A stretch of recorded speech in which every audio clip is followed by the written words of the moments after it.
Hi hello வணக்கம். இன்றைக்கி நம்ம டிஃப்ரெண்ட்டான வெண்டைக்காய் ரசம் எப்படி செய்கிறதுன்னு பார்க்க போகிறோங்க. வாங்க வீடியோக்குள்ளே போகலாம். வானொலி வச்சு அதில் கொஞ்சம் எண்ணெய் ஊற்றிக்கலாங்க. நல்லா வெண்டைக்காய் வணங்குற அளவுக்கு ஊற்றிக்கலாம். அதுக்குள்ளே நம்ம வெண்டைக்காயை போட்டாச்சுங்க. நல்லா வணக்கி விடலாம். 5 நிமிஷம் அப்படியே வணங்கட்டுங்க. ஒரு 5 நிமிஷம் கழித்து நம்ம பார்க்கலாம். 5 நிமிஷத்துக்கு மேலேயே ஆயிடுச்சுங்க. நல்லா வணங்கிடுச்சு. இது கூட ஒரு சைஸ் பெரிய வெங்காயத்தை கொட்டி நம்ம பொடி பொடியாக நறுக்கியிருக்கோங்க. அதை கொட்டி நல்லா வணக்கிக்கலாம். 2 பெரிய நெல்லிக்காய் அளவுக்கு நாங்கள் புளியை ஊற வச்சு கரைச்சி வச்சுருக்கோங்க. சைஸில் இருக்க தக்காளி ஒரு 3 எடுத்து கட் பண்ணி நீல வாக்கில் கட் பண்ணி போட்டிருக்கோங்க.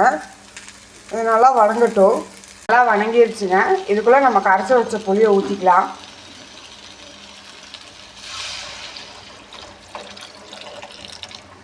அளவு தண்ணி ஊற்றி வச்சுங்க. இதில் நம்ம 20 கிராம் குழம்பு மிளகாத்தூள் போடலாங்க.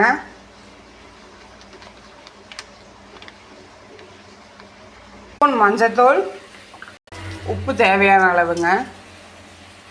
மிக்ஸ் பண்ணியாச்சு. ஒரு 10 நிமிஷம் கழித்து பார்க்கலாம். 10 நிமிஷம் மேலேயே ஆயிடுச்சுங்க. நல்லா கொதிச்சிடுச்சு.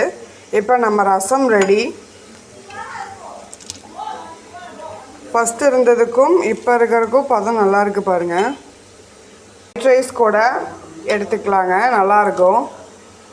ஒரு குழம்பு மாதிரியே எடுத்துக்கலாம். தேங்க்யூ ஃபார் வாட்சிங். வீடியோ பிடிச்சிருந்தா லைக் பண்ணுங்கள், ஷேர் பண்ணுங்கள், சப்ஸ்கிரைப் பண்ணுங்கள். Happy eating.